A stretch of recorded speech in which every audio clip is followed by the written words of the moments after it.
नमस्कार, सात संदेश से मैं अनिल कौशिक। न्यूज अपडेट 7 बजे कार्यक्रम पार्ट 1 में आप सभी दोस्तों का स्वागत है। दोस्तों, कार्यक्रम के पार्ट 1 में हम आपको दिखाते हैं भादरा आसपास का समाचार। तो दोस्तों, भादरा आसपास की खबरों के लिए सबसे पहले शुरुआत करते हैं।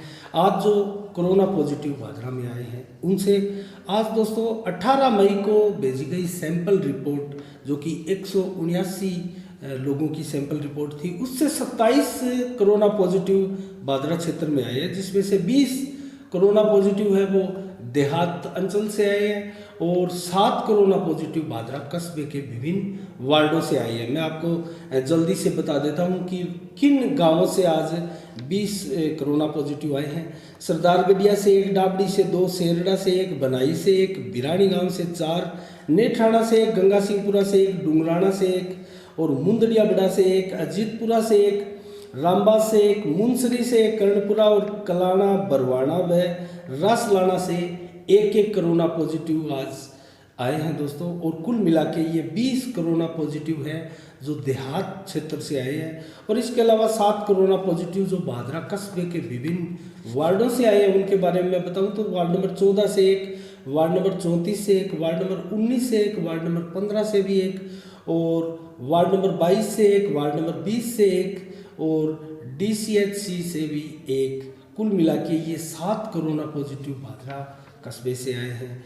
तो कुल मिला के दोस्तों 179 की सैंपल सूची थी। अगर सैंपल सूची ज़्यादा होती तो निसंदेह ये मामले भी ज़्यादा आते। तो कुल मिला के भादरा क्षेत्र में क्यों अभी कोरोना के मामलों में कमी नहीं आ रही है दोस्तों, कहाँ कमी है? और जिस प्रकार से प्रधानमंत्री नरेंद्र मोदी ने आज 54 जो DM होते हैं जिला मुख्यालयों पर, उनके साथ बात करी और दोस्तों उनको निर्देश दिया कि ज़्यादा से ज़्यादा ग्रामीण क्षेत्रों में टेस्टिंग को बढ़ावा दिया जाए। और ये वही 54 DM थे दोस्तों, उन जिलों का चुनाव किया गया था जहां कोरोना गांव में ज़्यादा फैला हुआ है। तो दोस्तों कुल मिला के अगर कहा जाए तो गांव में राजस्थान में इसलिए मामले कम नहीं हो रहे क्योंकि राजस्थान में बुरी तरह से कोरोना जो है गांव में फैल चुका है।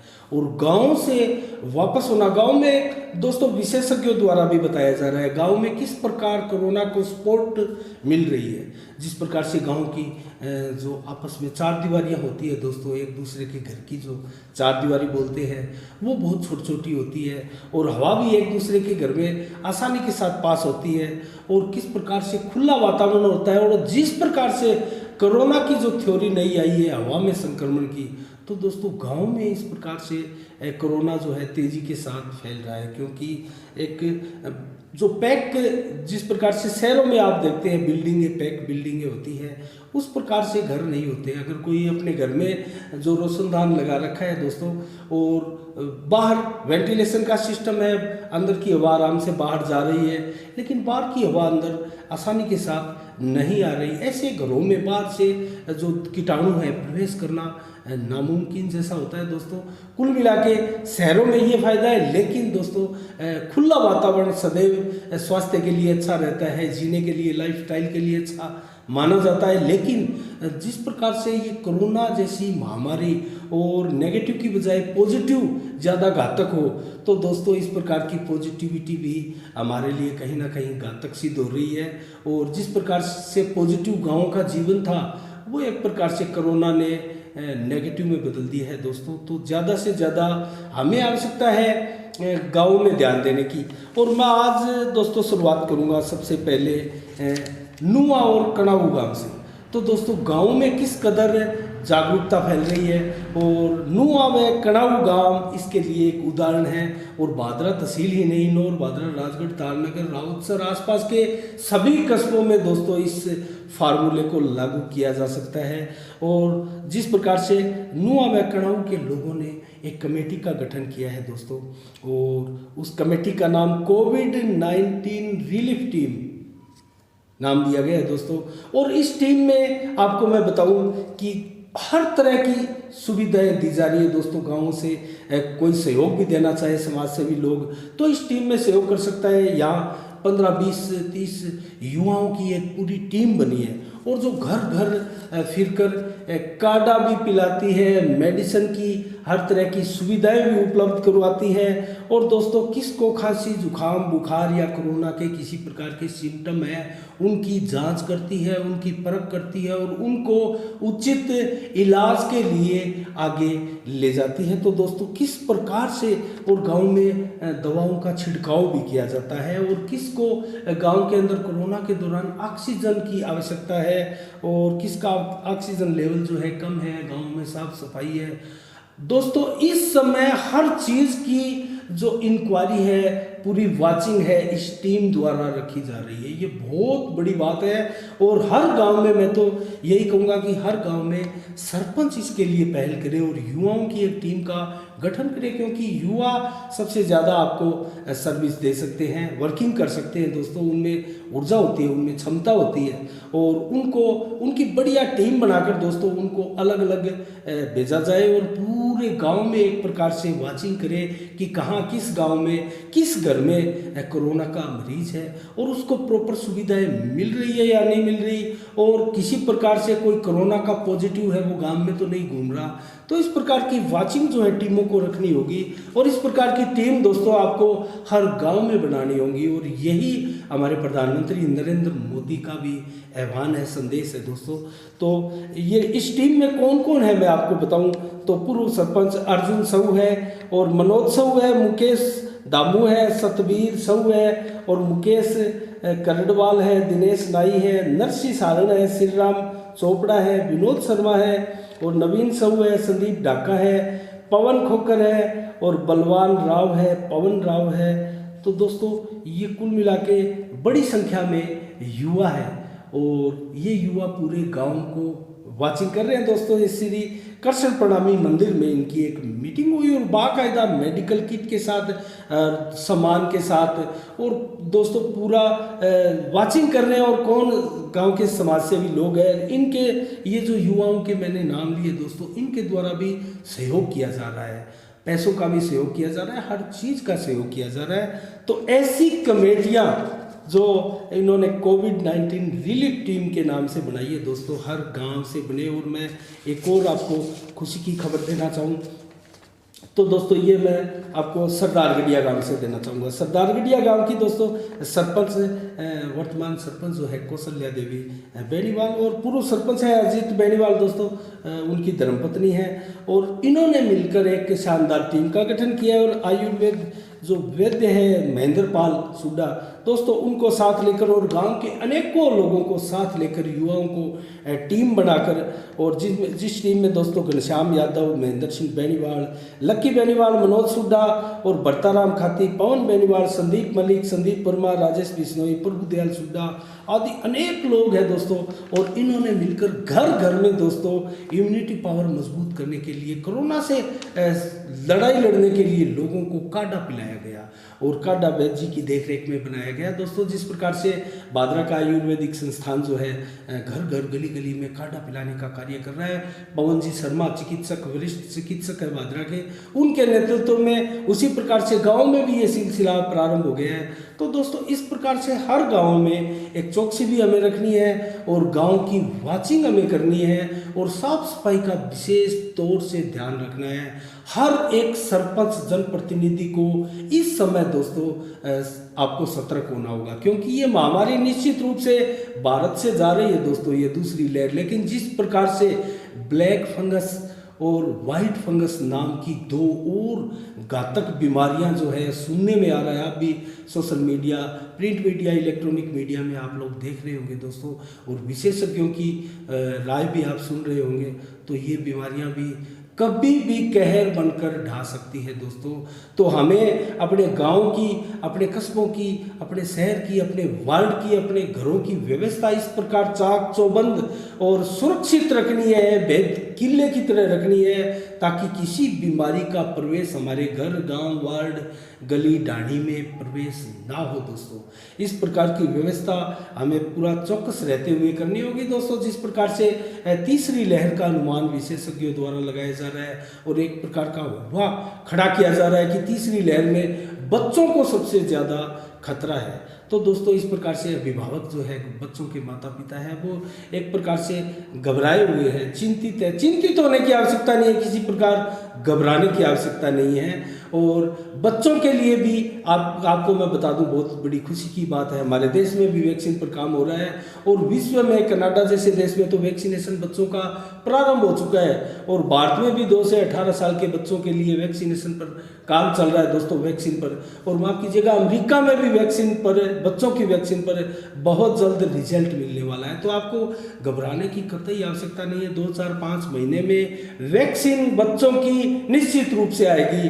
और अगर तीसरी लहर भारत में किसी प्रकार का इफेक्ट डालती भी है और कहर बनकर आती भी है, तो दोस्तों हमें इस प्रकार से सजग और सतर्क रहना है कि इस लहर को, ये दूसरी लहर जिस प्रकार से काफ़ी दिनों तक हमें परेशान करती रही, तीसरी लहर हमें परेशान भी ना कर पाए और हमारे घरों तक को छू भी ना पाए। तो इस प्रकार हमें बैरन भारत से वापस तीसरी लहर को भेजना है और ये कारनामा सिर्फ आप और हम सब मिलकर कर सकते हैं, इसमें कतई संदेह नहीं है दोस्तों। विशेषज्ञ भी बताते हैं। और मैं अभी आपको जिक्र कर रहा था दोस्तों ब्लैक फंगस के लिए, और जिस प्रकार से वाइट फंगस का जो मामला पटना से आया है दोस्तों, 4 वाइट फंगस के भी मामले पटना बिहार से पाए गए हैं।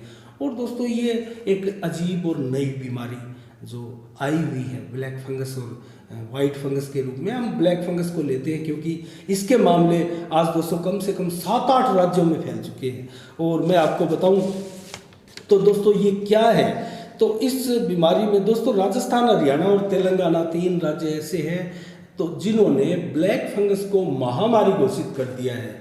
तो इसको आप हल्के में नहीं ले सकते। और मैं आपको मामले बताऊं कहाँ कहाँ ब्लैक फंगस के कितने मामले हैं। तो दोस्तों महाराष्ट्र में 1500 से 2000 तक मामले ब्लैक फंगस के हैं और कई लोगों की मौतें भी हो चुकी है। और अगर गुजरात का जिक्र करें तो 900 से अधिक मामले ब्लैक फंगस के गुजरात में, और मध्य प्रदेश में 750 से अधिक मामले ब्लैक फंगस के, और हमारे राजस्थान में 500 से कहीं अधिक ब्लैक फंगस के मामले हैं। दिल्ली में भी 150, उत्तर प्रदेश में 90 और दोस्तों हरियाणा में 177 और उत्तराखंड में भी 47 मामले ब्लैक फंगस के पाए गए हैं। और तो दोस्तों ब्लैक फंगस आखिर है क्या, विशेषज्ञ क्या कहते हैं, तो दोस्तों हमने भी कई चिकित्सकों से इस बाबत बात की है। और जिस प्रकार से प्रिंट मीडिया, इलेक्ट्रॉनिक मीडिया और सरकार की तरफ से जो विशेषज्ञ आकर एडवाइजरी दे रहे हैं दोस्तों, इसके लिए गाइडलाइन जारी की जा रही है और जो विभिन्न चीज़ें प्राथमिक रूप से, कॉमन रूप से बताई जा रही है वो क्या है। आखिर सबसे पहले हम जिक्र करते हैं दोस्तों ये ब्लैक फंगस आखिर है क्या। तो दोस्तों ये म्यूकोर माइकोसिस, इसको मेडिसिन भाषा में इसका नाम है दोस्तों, म्यूकोर माइकोसिस इसका नाम है और मेडिसिन की भाषा में इसको इसी नाम से जाने जाते हैं। और दोस्तों ये एक, मैं कहूँ तो दुर्लभ फंगल इन्फेक्शन इसको बताया जा रहा है, ये दुर्लभ फंगल इन्फेक्शन इसको बताया जा रहा है दोस्तों। और काले धब्बे के रूप में दोस्तों इसके लक्षण अगर मैं बताऊं दोस्तों, तो ये हमारा जो तलवा होता है दोस्तों, वहाँ एक ब्लैक नाम का धब्बा, ब्लैक जैसा धब्बा यहाँ हो सकता है, आंखों के नीचे ब्लैक धब्बा हो सकता है, लाल आंखों के नीचे हो सकता है, आंखों में दर्द हो सकता है, गाल में दर्द हो सकता है दोस्तों, जबड़े में दर्द हो सकता है, नाक में दर्द हो सकता है और नाक से ब्लैक द्रव्य जैसा स्राव हो सकता है। तो सर में भी दर्द हो सकता है, बुखार भी हो सकता है, निमोनिया भी इससे हो सकता है दोस्तों। तो इस प्रकार के लक्षण जो है दोस्तों इसके विशेषज्ञों ने बताए हैं। और चबाने से भी किसी चीज़, भोजन या हम किसी चीज़ को चबाते हैं तो उससे भी एक प्रकार का दर्द हो सकता है। और खांसी, जुखाम, बुखार, ये भी इसके लक्षण बताए जा रहे हैं। तो दोस्तों इतने सारे लक्षण ब्लैक फंगस के बताए जा रहे हैं। और ये क्यों आखिर इसको घातक बताया जा रहा है, मैं आपको बताऊं विशेषज्ञों की माने तो दोस्तों जिस प्रकार से पहले भी थी ये बीमारी दोस्तों, विशेषज्ञ बता रहे हैं कि ब्लैक फंगस नाम की बीमारी पहले भी थी, ये बीमारी कोई नई नहीं है। लेकिन दोस्तों क्यों अब वर्तमान में इससे बड़ी संख्या में लोग मर भी रहे हैं और संक्रमित हो रहे हैं? इसका रीज़न विशेषज्ञ ये बता रहे हैं दोस्तों कि जिस प्रकार से कोरोना का ट्रीटमेंट चल रहा है और कोरोना के ट्रीटमेंट के दौरान जिस प्रकार की दवाइयों का इस्तेमाल होता है दोस्तों, उससे जो पेशेंट है, मरीज है, उसका डायबिटीज़ लेवल जो है वो डाउन होता है दोस्तों। तो डायबिटीज़ लेवल पर ही जो ब्लैक फंगस है उसका अटैक होता है दोस्तों, फेफड़ों पर इसका अटैक होता है, आंखों पर इसका अटैक होता है। और दोस्तों ये जहाँ हो गई वहाँ जिस प्रकार से ये अगर आंख में हो गई तो दिखना बंद हो जाएगा और आंख को निश्चित रूप से निकालना पड़ेगा। ऐसे कई मामले हमारे देश में आ चुके हैं। तो ब्लैक फंगस को आप हल्के में कतई मत लीजिएगा। और इसका अगर इलाज, इससे बचना है दोस्तों, तो सड़े गले फल आपको नहीं खाने हैं और ज़्यादा देर तक खाने की किसी चीज़ को आपको धूप में नहीं रखना है। और नमी, जिस चीज़ जहाँ नमी है वहाँ कटा हुआ फल और ऐसी चीज़ें नहीं रखनी। और कटा हुआ फल तो दोस्तों आप एक सीमित 5, 7, 10 मिनट से ज़्यादा आप नहीं रख सकते, क्योंकि उसमें बहुत तरह के कीटाणु आ जाते हैं। और ज़्यादा से ज़्यादा ठंडी चीज़ें खाने से भी बचा जा सकता है। नमी में ये फैलती है दोस्तों, नमी में ये बहुत ज़्यादा तेज़ी के साथ फैलने वाली बीमारी है ब्लैक फंगस।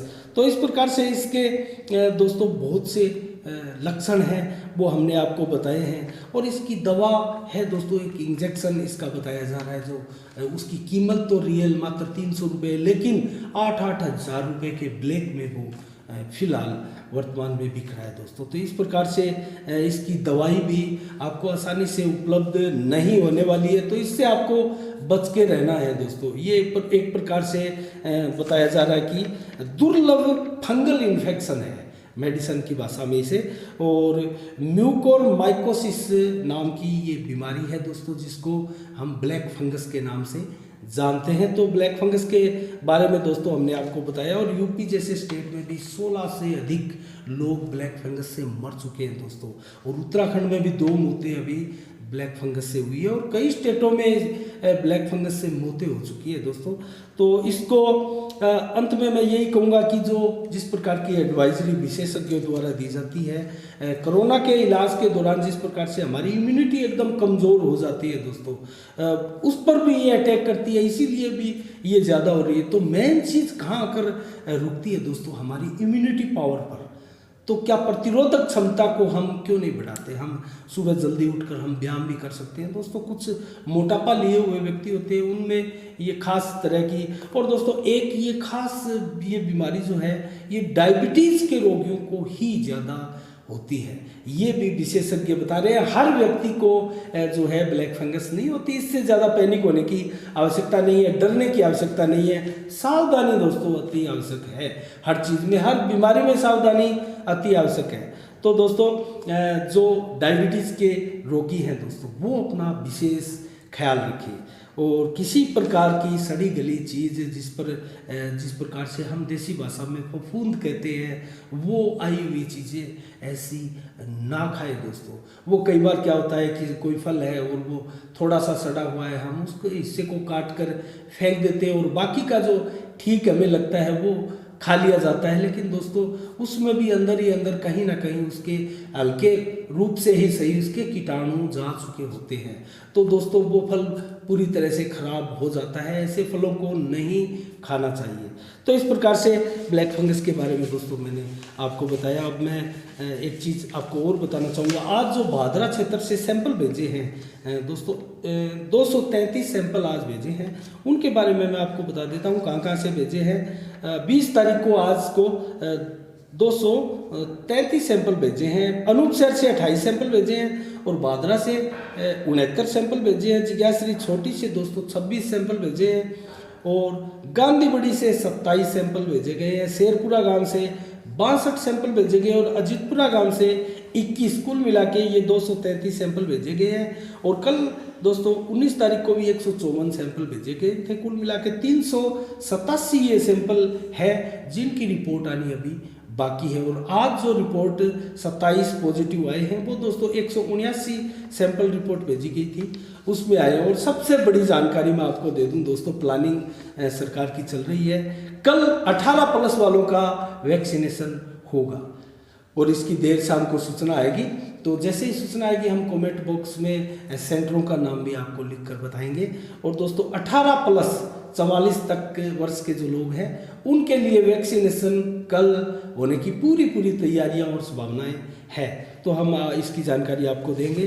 तो इसके अलावा दोस्तों मैं आपको बताऊं तो पंकज टोक्सिया जो पार्षद है हमारे वार्ड नंबर 37 से, उन्होंने हमारे एसडीएम महोदय को एक पत्र लिख कर दिया है दोस्तों, और अपने 5 साल की पूरी जो सैलरी होती है, भत्ता होता है नगर पालिका का दोस्तों, वो पूरा का पूरा अपने अधीन करने के लिए कहा है और उसको महामारी के दौरान यूज करने के लिए बोला है दोस्तों। और अब तक उसका जो होता है वो कोरोना के मरीजों पर यूज करने के लिए एक प्रकार से एप्लीकेशन दी है। ये बहुत बढ़िया कदम है, पहल है पंकज टोक्सिया की। हम साफ संदेश की तरफ से पंकज टोक्सिया को, युवा जनप्रतिनिधि है वार्ड के, उनको हम साफ संदेश की तरफ से बहुत शुभकामनाएं देते हैं। और उन्होंने ऐसी प्रेरणाएं अपने चाचा, अपने भाई मैं कहूँगा राजेंद्र टोक्सिया से पाई है, जो कि अच्छे लीडर बादरा के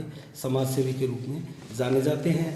तो इस प्रकार से दोस्तों मैं अगर आपको और जानकारी देना चाहूँ तो बादरा क्षेत्र से गाँव में दोस्तों इस तरीके की तैयारियां चल रही है। और सरपंच जनप्रतिनिधियों से मैं एक बार फिर साफ संदेश की तरफ से निवेदन करना चाहूँगा कि आप युवाओं की एक टीम बनाएं और गांव में जो कोरोना फैला हुआ है दोस्तों उसकी एक सूची बनाए और उसको पूरा वॉचिंग करें दोस्तों, पूरे गांव में कहाँ किस चीज़ का, किस मरीज को किसी चीज़ का अभाव है तो उसकी पूर्ति हो दोस्तों। शहरों में भी बहुत से दानदाताएं हैं और बड़ी बड़ी संस्थाएं इस प्रकार से सहयोग कर रही है दोस्तों। उनके नंबर भी हम भी दे रहे हैं और सोशल मीडिया पर उनके नंबर भी उपलब्ध है, आप उनसे भी मदद मांग सकते हैं दोस्तों। राशन किट, भोजन और मेडिकल के अलावा बहुत सी अनेकों ऐसी सुविधाएं जो है वो दी जा रही है दोस्तों। मेडिकल के रूप में अगर मैं कहूँ तो भाप लेने वाले उपकरण हो या किसी प्रकार से ऑक्सीजन की रिफिलिंग हो या और अन्य अनेकों ऑक्सीमीटर तक हो, थर्मामीटर हो, बहुत सी ऐसी मेडिकल की चीज़ें हैं दोस्तों जो दानदाताएँ दान कर रहे हैं। तो इसका फ़ायदा भी उठाया जाए और अपने गांव को जो है कोरोना बीमारी की महामारी से बचाया जाए।